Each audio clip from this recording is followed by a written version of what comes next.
Descubrí que mi prometido tenía una amante a menos de 24 horas de nuestra boda. Pero lo peor no fue eso. Lo peor fue descubrir quién era esa amante. Encontré el diario de mi madre donde revelaba todo, y lo que leí allí me heló hasta los huesos. Las dos personas en las que más confiaba en el mundo me estaban traicionando a mis espaldas hacía 3 meses. Ellos creían que yo era solo una novia apasionada y tonta, que jamás lo descubriría. Pero estaban equivocados, muy equivocados. Me prometí a mí misma que no lo dejaría pasar. Y el día de la boda, justo a la hora del ¿aceptas?, transformé aquel altar en el escenario de una revelación que dejó a toda la iglesia en silencio. Y lo que vino después. Eso no querrás perdértelo. Pero antes de seguir contando mi relato, suscríbete al canal para no perderte ninguna de nuestras historias de traición y superación. Y dime en los comentarios, ¿desde dónde estás mirando? Me encanta saber hasta dónde llegan nuestras historias. Mi nombre es Aline Farías, y durante 3 años creí con toda la fuerza de mi alma que había encontrado al hombre con quien compartiría mi vida, mis dolores, mis alegrías y mi fe. Emanuel era todo lo que una hija de pastor aprende a soñar. Educado, elegante, exitoso, respetado y sobre todo, atento. Al menos eso era lo que él hacía parecer. Nuestra historia fue escrita con gestos cuidadosos. Planeamos juntos el apartamento que decoraríamos. Soñamos con hijos que tendrían sus ojos y mi terquedad. Hasta las pequeñas cosas, como qué ciudad visitar en vacaciones o qué banda sonora elegir para nuestra boda, parecían estar alineadas. Me sentía segura, elegida, bendecida. Mi madre, Vera, parecía aún más emocionada que yo. Tomaba las riendas de los preparativos con un entusiasmo que yo atribuía al simple hecho de que ella quería lo mejor para mí. En cada arreglo floral, en cada elección del menú, en cada prueba del vestido, ella estaba allí, presente, involucrada, atenta a todo. Y yo, sin saber nada, creía que estaba siendo cuidada, protegida. Es curioso cómo los ojos solo aprenden a ver después de que el corazón ya ha sido roto. En su momento, no noté los detalles. Las visitas frecuentes de Emanuel a la casa de mis padres, incluso cuando yo no estaba. Las conversaciones prolongadas entre él y mi madre en la cocina, siempre con un vino nuevo que, supuestamente, él había descubierto por casualidad. La forma en que ella parecía brillar cuando él elogiaba su comida o comentaba sobre libros que yo sabía que a ella le encantaban. Estaba tan envuelta en la fantasía, tan concentrada en cumplir esa promesa de futuro, que ignoré las señales, las primeras fisuras. Empecé a notar las señales unos 2 meses antes de la boda. Emanuel, que siempre fue cariñoso y presente, empezó a distanciarse de forma sutil. Las llamadas disminuyeron. Ya no me enviaba muchos mensajes. Las visitas a mi casa simplemente pararon. Cuando yo sugería que pasáramos tiempo juntos, él siempre ponía una excusa. Que tenía trabajo acumulado, o que estaba cansado, o ya tenía algún compromiso. Y cuando estábamos juntos, se mostraba distante, o mirando el móvil, se irritaba fácilmente, y ya no me buscaba para tener relaciones. Es normal, querida. Mi madre me tranquilizaba cuando le expresaba mi preocupación por el cambio de Emanuel. Los hombres se ponen nerviosos antes de la boda. Es mucha responsabilidad. Y yo, que siempre confié ciegamente en su sabiduría maternal, aceptaba sus explicaciones como verdades absolutas. Ella siempre fue mi referencia de mujer fuerte, de esposa leal, de compañera de vida. Al fin y al cabo, ella y mi padre llevaban más de 30 años casados. ¿Quién era yo para cuestionar? Con el paso de las semanas, empecé a notar pequeños cambios que, al principio, parecían inofensivos. No era solo Emanuel el que estaba actuando de forma diferente. Mi madre también parecía otra, más coqueta, más animada de lo normal. Empezó a invertir demasiado tiempo en cosas que antes no le importaban tanto. Perfumes caros, cremas nuevas, sesiones en el salón, ropa que elegía cuidadosamente, como si fuera a salir para un evento importante. «Quiero estar guapísima el día de tu boda», me decía, arreglándose el pelo frente al espejo, con esa media sonrisa que ponía cuando quería cambiar de tema. Yo me reía. «Claro, mamá, estarás deslumbrante». En ese momento, nada me parecía fuera de lugar. Incluso encontré bonito su esfuerzo. Nunca se me pasó por la cabeza que hubiera algo malo. Nada. Pero un día, salí antes del trabajo. Estaba cansada. La semana había sido agotadora. Y me apeteció pasar por casa de mis padres. Algo rutinario que siempre hacía sin necesidad de avisar. Nada más entrar, me quité los zapatos en el recibidor y puse el bolso en la consola. «¿Mamá? ¿Papá?» La respuesta llegó rápido. «Estoy en la cocina, querida», pero la voz de mi madre sonó diferente, apresurada, como si la hubiera sorprendido en medio de algo. Caminé hasta allí, y la escena que encontré me causó una extraña sensación de incomodidad. Estaba de espaldas, en el fregadero, lavando los platos con una velocidad innecesaria. Los platos ya brillaban de lo limpios que estaban. El pelo, que a ella siempre le gustaba llevar recogido, estaba completamente desordenado. Ni siquiera se giró para saludarme con un beso en la frente, como siempre hacía. «No esperaba que vinieras tan pronto, hija», dijo, con un tono que me pareció nervioso. Miré el reloj un poco confusa. «Pero mamá, son las 6:30. Siempre vengo a esta hora los jueves». «Ah, claro, claro», respondió, secándose las manos en un paño de cocina que parecía demasiado húmedo, pero aún sin mirarme a los ojos. Pregunté. «Fue a la reunión del consejo de la iglesia. Está allí desde temprano». La respuesta llegó demasiado rápido, ensayada. Pero había algo extraño. El olor de la cocina era diferente. No era el aroma dulce de las velas de vainilla que siempre encendía al anochecer. Era más fuerte, un perfume masculino, un perfume sofisticado, que seguro no era el de mi padre. Fruncí el ceño. «Mamá, ¿ha estado alguien aquí?» Ella dudó por un instante. «No, solo yo». Me di cuenta de que se sintió incómoda con la pregunta e intentó cambiar de tema. «¿Qué tal tu día, querida?» Me senté en la isla de la cocina y dejé que mi mirada vagara sobre las cosas. Y casi ignoro algo importante. Casi lo dejo pasar. Pero entonces lo vi. En la esquina de la encimera reposaba una taza de porcelana blanca con detalles dorados. Parte de un juego antiguo que solo se usaba cuando teníamos visitas importantes. La taza aún desprendía un hilo de vapor caliente. «Mamá, ¿esta taza de quién es?» Ella se detuvo y miró. Los hombros se le tensaron y noté que la expresión de su rostro cambiaba. «Es mía», respondió sin mirarme.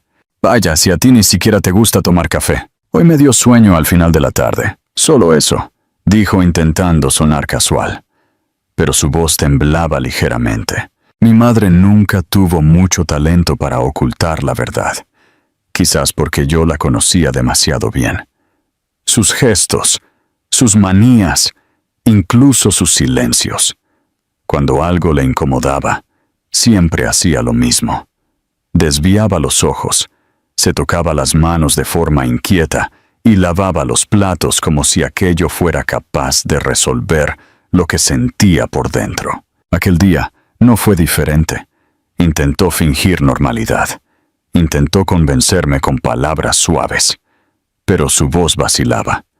Aún así, no la confronté.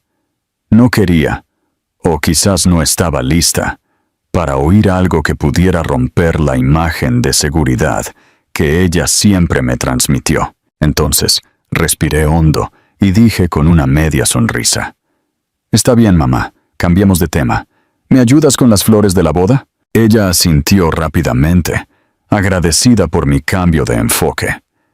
Cogió el catálogo que estaba encima de la mesa y empezamos a hojear las opciones, comentando sobre arreglos, colores y tipos de rosa. Por fuera, estábamos allí, dos mujeres hablando sobre un día especial. Pero por dentro, algo había cambiado. Yo seguí sonriendo. Ella siguió señalando flores, pero aquella sensación de que algo estaba fuera de lugar ya no me abandonó. Aquella noche me quedé con aquello en la cabeza, tumbada en mi cama. Me quedé mirando el techo, preguntándome si mi madre estaba ocultando algo. La idea de que pudiera estar engañando a mi padre era demasiado dolorosa para ser considerada. Era más fácil para mí creer que estaba exagerando, que solo era el estrés de la boda que me estaba volviendo demasiado sensible. Y fue eso lo que hice. Eché la duda debajo de la alfombra y seguí fingiendo que todo estaba bien, que era solo una fase, que mi madre seguía siendo la misma mujer íntegra que yo conocía, y que Emmanuel era solo un novio nervioso en vísperas del gran día. Pero lo que yo no sabía es que aquel momento, aquella taza aún caliente, marcaban el inicio del colapso. Era el primer aviso claro de algo que yo no quería ver, el rastro de labios en la copa. La segunda vez que algo me incomodó de verdad ocurrió cerca de una semana después. Emmanuel empezó a parecer ausente. Decía que estaba atascado en el trabajo, que los días estaban siendo demasiado duros. Nuestras tradicionales noches de viernes, que siempre reservábamos el uno para el otro, fueron canceladas 2 veces seguidas. Y para empeorar, ni siquiera apareció en la degustación de pasteles de la boda, un momento que yo estaba esperando con tanto cariño. Llamé a la oficina, intentando entender si todavía estaba allí. La secretaria me atendió con naturalidad. «Ah, salió antes hoy». Mi estómago se revolvió. Intenté ignorarlo, pero no pude. Cogí el coche y fui a su apartamento, en Florianópolis. Un edificio bonito, de esos modernos, con fachada de cristal y jardín bien cuidado en la entrada. El portero me reconoció de lejos y abrió la verja con una sonrisa, como siempre hacía. Subí directamente. El ascensor parecía tardar una eternidad hasta el 12º piso. Llamé a la puerta, como siempre. Esperé. Nada. Lo intenté de nuevo. Silencio. Entonces usé mi llave. «¿Emmanuel?» Llamé entrando con cuidado. La sala estaba oscura. La luz del final de la tarde entraba por las ventanas, pero no había ninguna señal de vida. Su coche estaba en el garaje, así que tenía que estar en casa. Fui andando despacio, llamándole otra vez. Era extraño estar allí y sentir el ambiente tan vacío. Ya habíamos empezado a planear algunos cambios en el apartamento para cuando volviéramos de la luna de miel. Me quedé mirando la pared de la sala y recordando cómo hablamos de poner allí una estantería de libros, de esas antiguas, de madera rústica. Fue entonces cuando lo vi. En la mesa de centro, una única copa de vino. Había un residuo de labial en el borde, un tono de rosa oscuro que yo no usaba. Me congelé. Sentí la garganta secarse, el corazón apretarse en el pecho. Aquella copa estaba fresca. Alguien había estado allí hacía poco tiempo. Alguien que no era yo. Tragué el nerviosismo y seguí en dirección al dormitorio. La puerta estaba cerrada y con llave. Aquello me paralizó por unos segundos. Él nunca, en 3 años juntos, cerraba la puerta del dormitorio. Nunca. «Emmanuel, Llamé más fuerte. La respuesta llegó amortiguada, con la voz extraña. Estoy aquí. Solo... no me siento bien. Creo que cogí una gripe. Abre la puerta, amor. Déjame cuidarte. No, mejor no. No quiero que tú también cojas esto. Yo te llamo mañana, ¿vale? Estaba impaciente y distante. Había algo en esa voz que no me convencía. Me quedé parada allí, delante de la puerta, con la mano apoyada en la madera. Intenté escuchar algún sonido además del silencio. Un susurro, un paso, cualquier cosa. Pero todo lo que oí fue el ruido amortiguado de mi propia decepción. Emmanuel siempre fue el tipo de hombre que quería mimos, incluso por un simple estornudo. Se aseguraba de ser mimado cuando le dolía la cabeza. Y ahora, justo ahora, ¿no quería ni que lo oyera? Debería haber hecho preguntas. Debería haber insistido. Pero no quise enfrentar la verdad. No aún. Mejor me voy ya, ¿vale? Susurré. Te amo. Del otro lado, el silencio duró un segundo más de lo que debería. Yo también te amo, respondió al fin, pero sonó ensayado, distante, como si estuviera diciendo solo lo que se esperaba. En ese momento, algo dentro de mí empezó a romperse. Aunque intentara aferrarme a la idea de que todo estaba bajo control, yo lo sabía. Incluso sin pruebas, incluso sin oír o ver nada más allá de aquella puerta cerrada, yo lo sabía. La verdad tiene una forma traicionera de infiltrarse. Empieza con pequeñas señales, una excusa mal contada, un cambio de rutina, una copa de vino olvidada. Luego, como agua en una grieta de cemento, se va extendiendo hasta inundarlo todo. Y fue exactamente eso lo que ocurrió 2 días antes de mi boda. La marea de la verdad finalmente me alcanzó. El tuato territoire, bajo la alfombra. Pero fue un día antes de la boda cuando mi vida se desmoronó por completo. Estaba en mi oficina, intentando concentrarme en un manuscrito antiguo sobre poesía, tarea que exigía atención y delicadeza, cuando sonó el teléfono. Miré rápidamente la pantalla. Era mi madre. Hola, mamá. ¿Está todo bien? Hola, querida. Necesito un favor tuyo. La voz de ella sonaba apresurada, pero no preocupada. Claro. Tim, olvidé un sobre con los papeles de la boda en el coche. Estoy en un almuerzo con el personal del comité de flores y no puedo salir ahora. ¿Puedes pasar por casa y recogerlo por mí? Está en mi coche, en el asiento delantero, sobre amarillo. Está bien, paso por allí y lo recojo. Dejé el trabajo a un lado. Cogí mi bolso y fui. El tráfico estaba un poco más intenso de lo normal, pero en unos 20 minutos ya estaba en el barrio de mis padres. Tranquilo, arbolado, donde nadie se preocupaba mucho por cerrar las puertas o los coches. Usé mi llave para abrir la verja delantera y aparqué detrás del coche de mi madre. El Mercedes estaba abierto, como siempre. Abrí la puerta del pasajero y enseguida vi el sobre amarillo, exactamente donde ella dijo que estaría. Pero, mientras extendía la mano para cogerlo, algo más llamó mi atención. Una pequeña libreta de cuero negro, con apariencia antigua. Estaba parcialmente oculta bajo el sobre. La cogí por curiosidad, y fue entonces cuando vi mi nombre escrito en la tapa, con la caligrafía familiar de mi madre. En el primer instante, mi corazón se calentó. Pensé que sería algo bonito, quizás un diario que ella estaba escribiendo para mí como regalo de bodas. ¿Quién sabe? Palabras de cariño, consejos de madre a hija. Algo simbólico. Me senté en el asiento del conductor, con la libreta entre las manos. Abrí cuidadosamente la primera página. La fecha me pilló por sorpresa.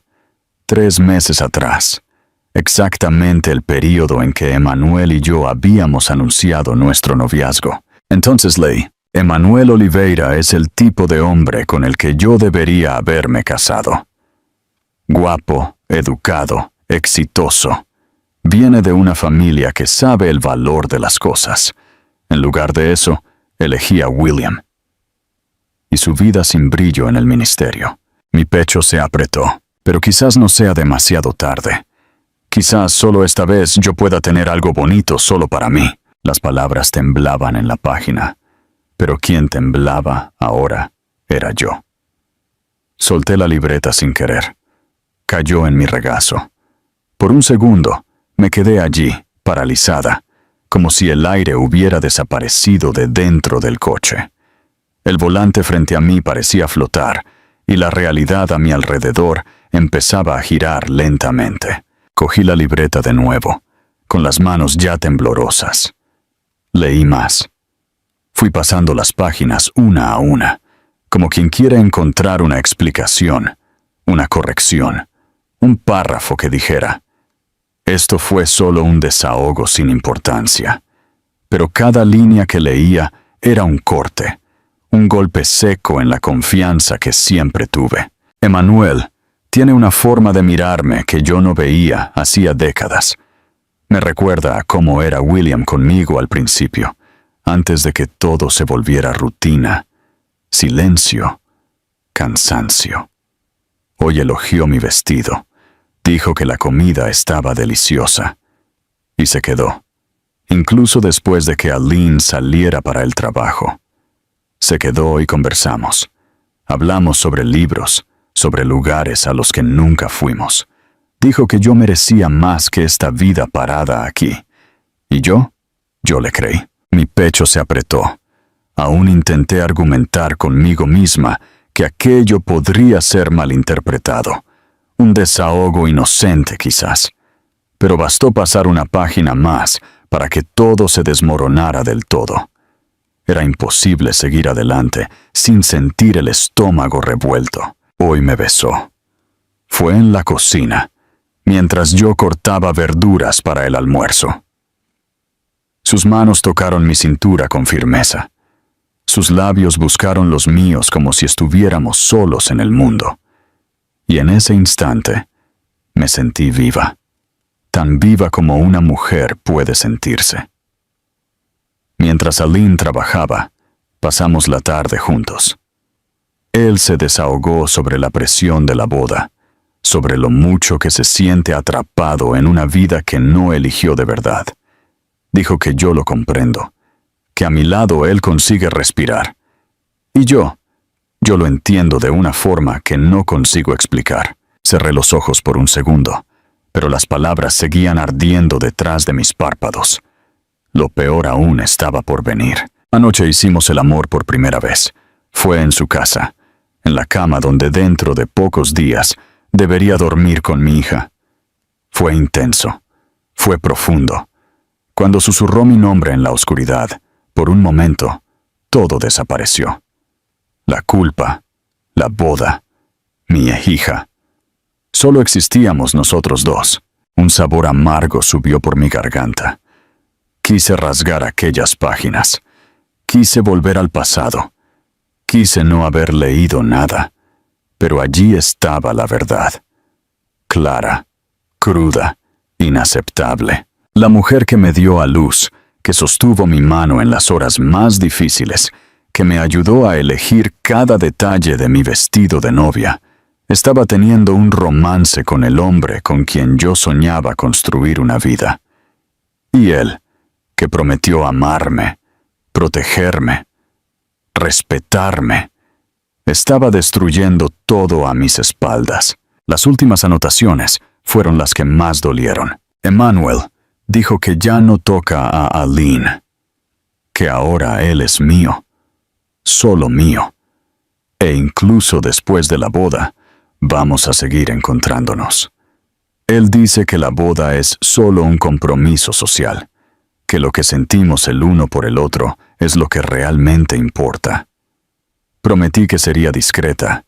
Seguiré siendo la madre que Aline conoce, pero también seré la mujer que él eligió. Sentada en el asiento del pasajero del coche de mi madre, con aquella libreta abierta en mis manos temblorosas, lloré como nunca antes había llorado.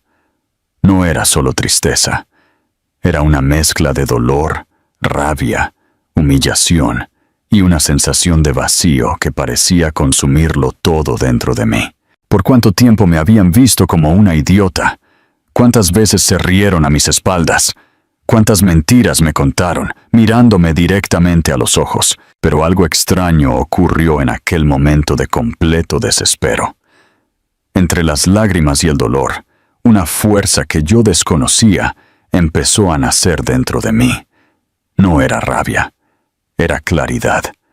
Una comprensión cristalina de que yo no sería cómplice de mi propia humillación. Me sequé las lágrimas, cerré la libreta y respiré hondo.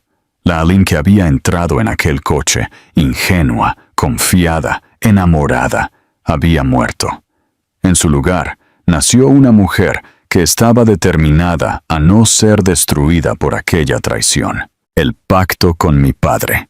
Cogí el coche, conduje por las calles como un fantasma hasta encontrar un hotel discreto en el centro.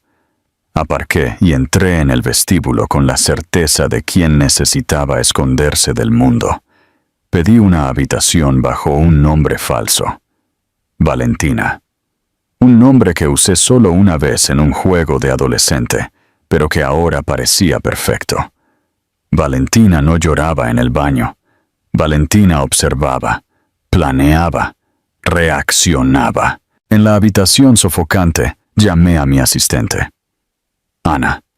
Su voz al otro lado de la línea venía cargada de preocupación, pero fui directa. Necesito la lista de invitados de la boda. Nombres, números, emails, todo. Ella dudó por un segundo. Vale. Claro, Aline. Pero, ¿estás bien? Aún no, pero lo estaré, respondí. Después envié un mensaje a Carolina, mi amiga periodista. Te necesito en la boda. Necesito que documentes todo. Fotos, vídeos, audios. Te explico después. Ella solo respondió con un «Estoy dentro». Esto fue suficiente para darme una dosis de valor. Me senté en el borde de la cama. Por un instante, miré mis manos, la fina línea del anillo que aún marcaba mi dedo. No lloré. No había más lágrimas. Solo el zumbido del corazón acelerado y una sensación extraña de estar a punto de dar el paso más grande de mi vida. Cogí el teléfono y marqué el número de mi padre. La llamada cayó en el buzón de voz. Lo intenté de nuevo. En el tercer intento, él contestó. «Hola, hija mía, ¿está todo bien?» «Papá, necesito hablar contigo. Es serio. Es urgente. ¿Puedes encontrarte conmigo?» Nos encontramos en una cafetería pequeña y discreta, donde nadie nos reconocería.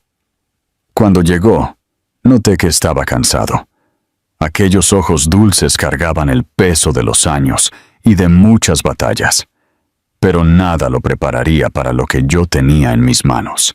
Le entregué el diario. No dije nada. Solo empujé la libreta en su dirección y dejé que leyera con sus propios ojos la verdad que me carcomía por dentro. En cada página vi cómo su expresión se transformaba. Primero, una leve frustración. Luego, confusión. Después, el rostro se puso pálido. Los ojos se llenaron de lágrimas. Las manos temblaban ligeramente, pero él seguía pasando las páginas, como quien necesitaba ver hasta dónde llegaría aquello. Cuando terminó, cerró el diario despacio, como si su peso hubiera aumentado. «Hija mía», susurró con la voz temblorosa. «Yo no lo sabía. Te lo juro por todo lo que es más sagrado. Nunca imaginé a tu madre con Emmanuel». «Lo sé, papá. Yo tampoco lo imaginé», respondí, y esta vez fue mi mano la que buscó la suya, para confortarlo. Ver su sufrimiento me desgarraba. Nunca quise involucrarlo en esto, pero él necesitaba saber. Yo necesitaba a alguien de mi familia que estuviera a mi lado, y él siempre fue mi puerto seguro. Nos quedamos allí durante horas. Hablamos, lloramos. Él recordó momentos en los que desconfió de algo, pero apartó los pensamientos por no querer ver maldad. Yo compartí cada detalle, cada página que me hirió. Y allí, en aquella mesa de madera gastada, entre 2 tazas de café frías, hicimos un pacto silencioso. La verdad no sería enterrada en nombre de las apariencias. El dolor no sería barrido bajo la alfombra. La máscara caería y yo misma tiraría del hilo. La última caminata al altar. La mañana de la boda llegó con un cielo azul inmaculado, como si el universo se estuviera burlando de la tormenta que se formaba dentro de mí. Me desperté en el hotel. Me puse mi vestido de novia, aquel vestido que había elegido con tanto cariño, soñando con el momento en que caminaría hacia el altar para encontrar al amor de mi vida. Qué cruel broma del destino. Al llegar a la Catedral de San Miguel, vi a los 200 invitados tomando sus asientos. Sonrisas expectantes, ropa elegante, flores por todas partes. Mamá estaba radiante, ajustando detalles de la decoración con la precisión de una productora profesional. Emmanuel esperaba en el altar, elegante en su esmoquín, conversando despreocupadamente con el pastor. Durante los momentos que precedieron a la ceremonia, observé a cada persona en aquella catedral. Tíos, primos, amigos, compañeros de trabajo, todos allí para presenciar lo que creían ser la consagración de un amor verdadero. ¿Cómo reaccionarían cuando descubrieran la verdad? Mi madre se acercó para un último ajuste en el velo. «Estás preciosa, hija mía», dijo, besándome la frente. «Este es tu gran día». Por un momento, la miré profundamente a los ojos. Busqué alguna señal de remordimiento, de culpa, de vacilación. Pero ella sostuvo mi mirada con la misma expresión cariñosa de siempre. «Gracias, mamá», respondí, mi voz más tranquila de lo que esperaba. Por todo. La música empezó a resonar por los vitrales de la catedral, y tan pronto como la marcha nupcial llenó el ambiente, todos se levantaron al unísono. Sentí el brazo de mi padre afirmarse junto al mío. «¿Estás lista, hija mía?», preguntó en voz baja, casi como si quisiera protegerme con aquellas palabras. Lo miré a los ojos, sonreí con dulzura y respondí.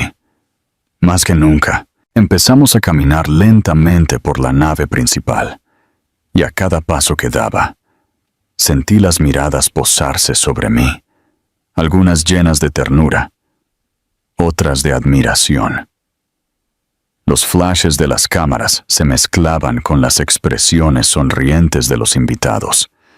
Todos parecían encantados con lo que veían. Allí delante, de pie junto al altar, estaba Emmanuel. Su rostro se iluminó tan pronto como me vio, sus ojos azules brillando con una dulzura que, en otro tiempo, me habría conmovido.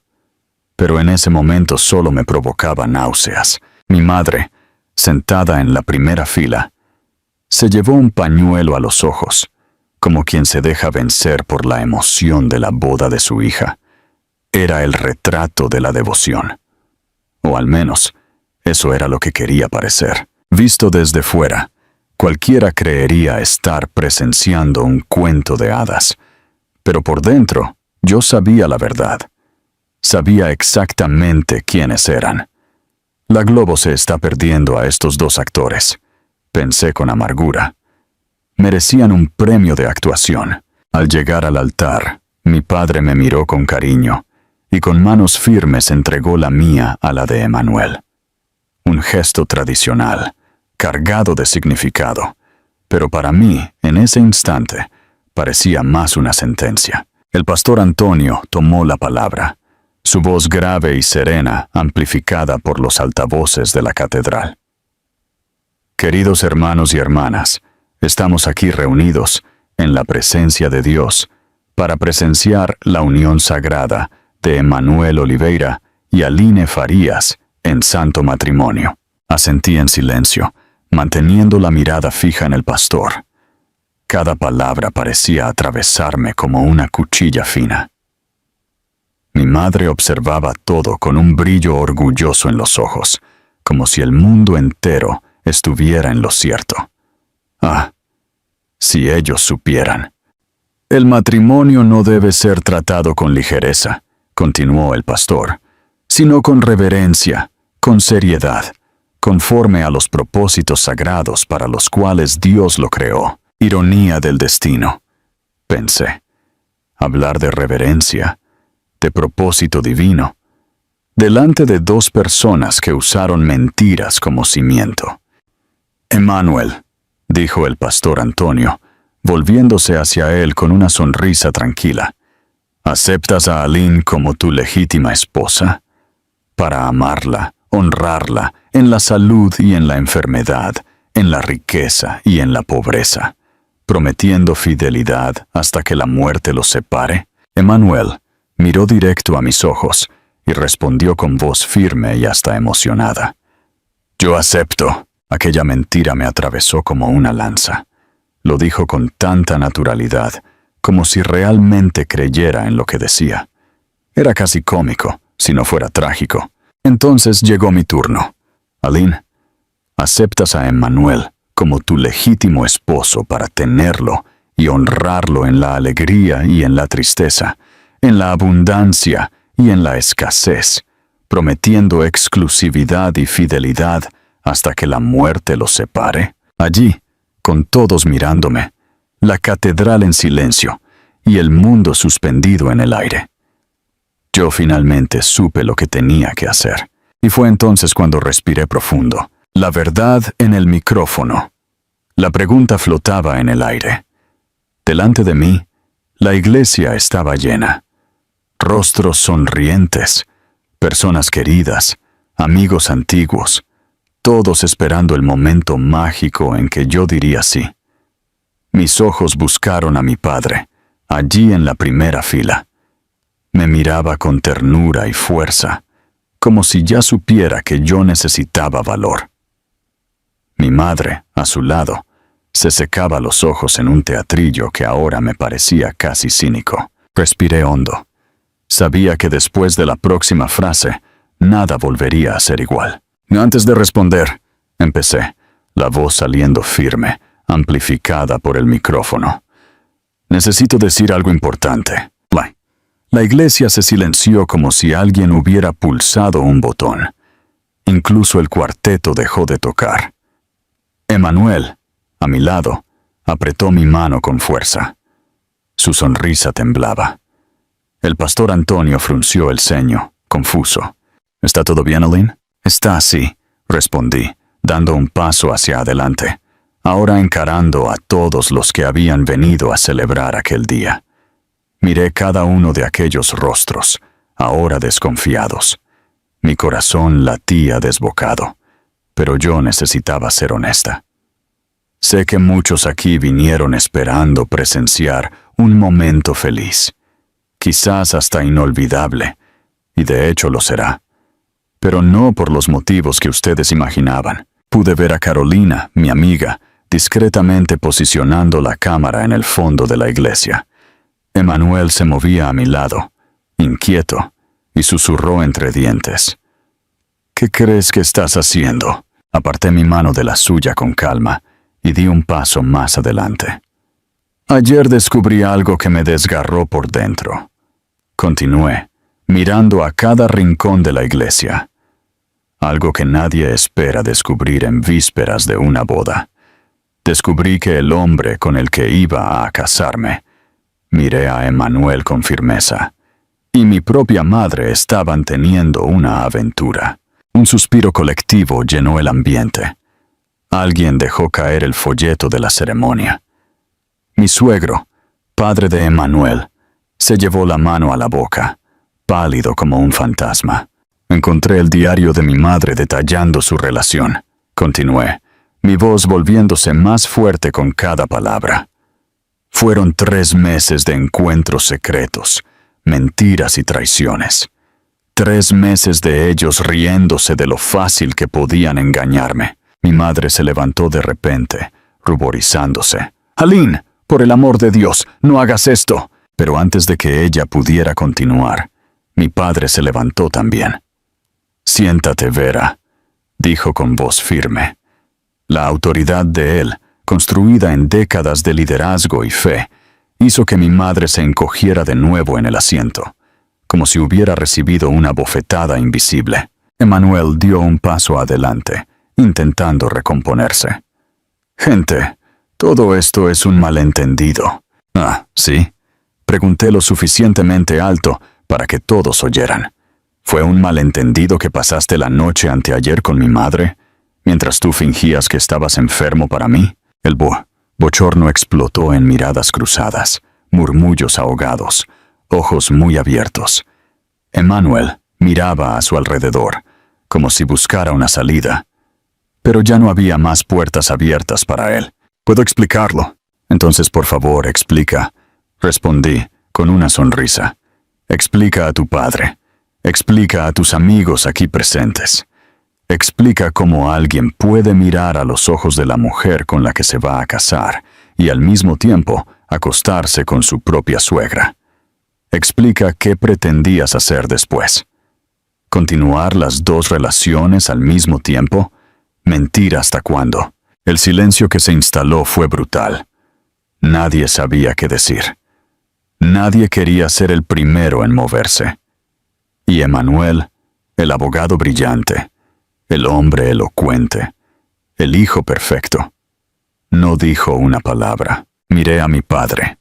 Había tristeza en su mirada, pero también un cierto orgullo. Él sabía que aquel era un dolor necesario, que la verdad, incluso cuando duele, libera. En la primera fila, mi madre lloraba, pero no eran lágrimas silenciosas de orgullo materno. Eran sollozos desesperados, desacompasados, como de alguien que acaba de perder el suelo. El tipo de llanto que revela vergüenza, no arrepentimiento. Lynn, dijo ella, ahogada, con la voz temblorosa. Por favor, ¿no lo entiendes? Respiré hondo. La miré bien a los ojos antes de responder, sin prisa y sin elevar la voz. Ah, sí lo entiendo, mamá.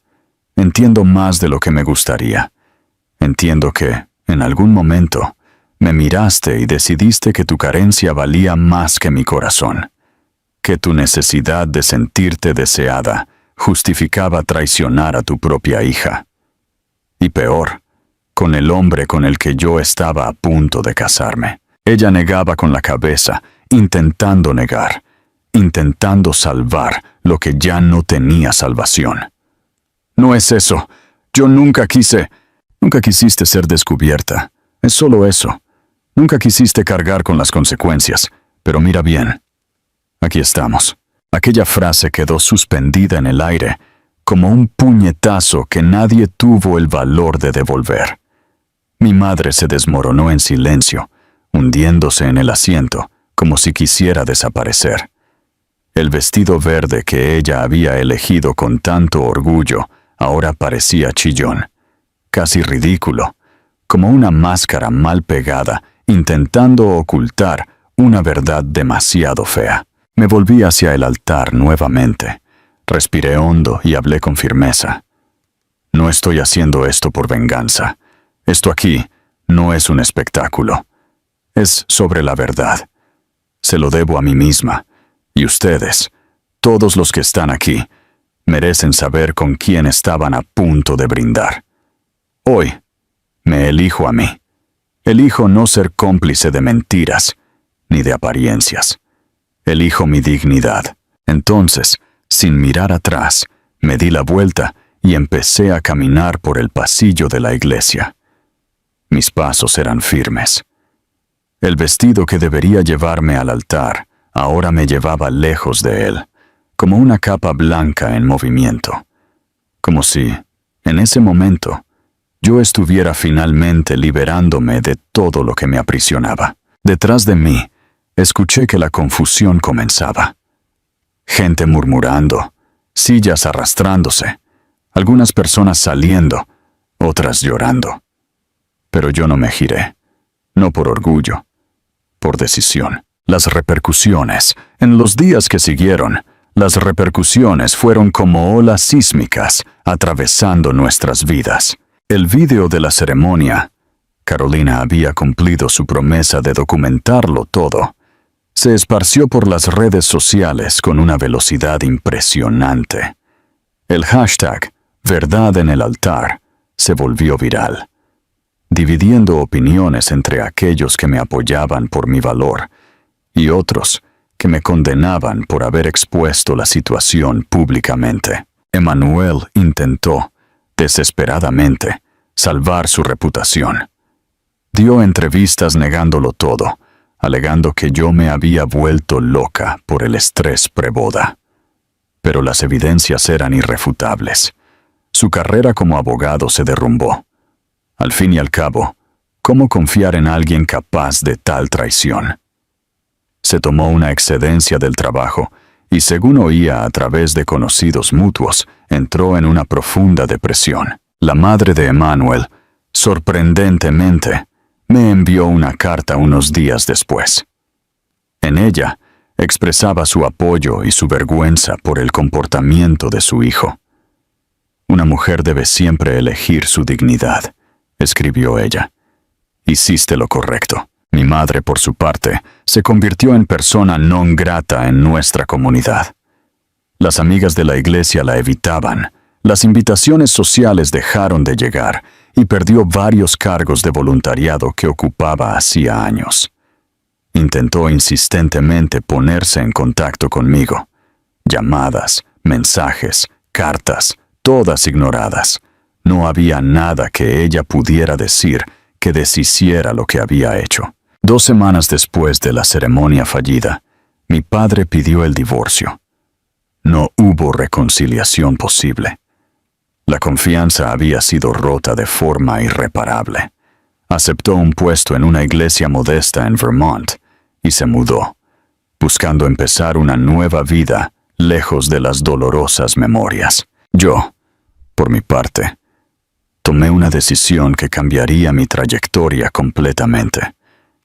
Me mudé a São Paulo. La editorial donde trabajaba en Florianópolis me ayudó a conseguir un puesto en una prestigiosa casa editorial. Mi historia se había esparcido de tal forma que, paradójicamente, me abrió puertas. Me convertí en un símbolo de valor femenino, de una mujer que eligió la verdad en lugar de vivir una mentira cómoda. Los primeros meses en São Paulo fueron difíciles. La soledad era intensa, pero era una soledad digna. Prefería estar sola con mi integridad que acompañada por personas capaces de traicionarme de forma tan cruel. Empecé a dar conferencias sobre autenticidad, sobre la importancia de elegirnos a nosotras mismas, incluso cuando eso significa destruir la vida que creíamos querer. Mi historia resonaba con mujeres de todo el país que habían pasado por traiciones similares, que habían elegido mantener las apariencias en lugar de enfrentar verdades dolorosas. Un año después de aquel día en la catedral, fui invitada para ser oradora principal de una importante conferencia literaria en Río de Janeiro. El tema era la voz femenina en la literatura contemporánea. Y yo hablaría sobre verdad, valor y autenticidad. Subiendo al escenario, miré a una audiencia de más de 500 personas, mujeres y hombres que habían venido a oír sobre literatura, pero que recibirían algo más. Una lección sobre cómo elegirse a uno mismo es el acto más revolucionario que podemos cometer. La verdad, empecé mi discurso, no es siempre bonita. A veces destruye todo lo que creíamos conocer sobre nuestras vidas. Pero una vida construida sobre mentiras no es una vida, es una performance. Durante mi presentación, recibí 3 arreglos de flores anónimos. Pequeñas tarjetas decían simplemente: «Gracias por inspirarme a elegirme a mí misma. Y tu valor me dio fuerzas para dejar mi matrimonio tóxico». Aquella noche, sola en mi habitación de hotel, reflexioné sobre el largo camino que había recorrido. El dolor aún estaba allí, probablemente siempre lo estaría. La traición de una madre y de un prometido no es algo que se supera completamente. Pero junto con el dolor, había algo nuevo, una paz profunda que viene de vivir en alineación con nuestra verdad. Hoy, cuando la gente me pregunta si me arrepiento de haber expuesto todo de esa forma, mi respuesta es siempre la misma. El arrepentimiento es un lujo que no puedo permitirme, porque si no hubiera hecho lo que hice, estaría viviendo una mentira hasta hoy. Sería esposa de un hombre que no me amaba verdaderamente, hija de una mujer que fue capaz de traicionarme de la forma más cruel posible. La libertad que encontré al elegir la verdad, aunque dolorosa, vale más que cualquier felices para siempre, basado en apariencias. Mi madre aún intenta, ocasionalmente, ponerse en contacto. La última vez, envió una carta diciendo que había entrado en terapia, que entendía la gravedad de lo que había hecho, que le gustaría una oportunidad para explicarse. Pero algunas traiciones son imperdonables. Algunas relaciones, una vez rotas, no pueden ser arregladas. Emanuel desapareció completamente de mi vida. Oí rumores de que se mudó a otra ciudad, que intentó reconstruir su carrera, pero ya no me importa su destino. Lo que me importa es la mujer en la que me convertí a través de esta experiencia devastadora. Una mujer que aprendió que, a veces, amor propio significa destruir la vida que pensábamos querer para construir la vida que merecemos tener. Mi historia no es solo sobre traición, es sobre elección. La elección de no ser víctima, la elección de no ser cómplice de la propia humillación, la elección de poner la verdad por encima del confort social. Y si eso me costó una boda, una madre y una vida que yo había planeado cuidadosamente, también me dio algo infinitamente más valioso. La certeza de que puedo confiar en mí misma, de que, cuando todo se desmorona, aún tengo mi integridad. Algunas noches, cuando el silencio de mi apartamento en São Paulo se vuelve muy intenso, aún siento el eco de aquel dolor, pero también siento el eco de la fuerza que encontré en aquel altar, cuando elegí la verdad en lugar de la mentira conveniente. Y sé que, si tuviera que hacerlo todo de nuevo, tomaría exactamente las mismas decisiones, porque al final de cuentas, la única persona con la que tengo que vivir para siempre soy yo misma. Y la mujer que miro en el espejo todas las mañanas es alguien de quien puedo enorgullecerme, no a pesar de lo que hice en aquel altar, sino precisamente por causa de eso. La verdad, descubrí, no solo libera, transforma.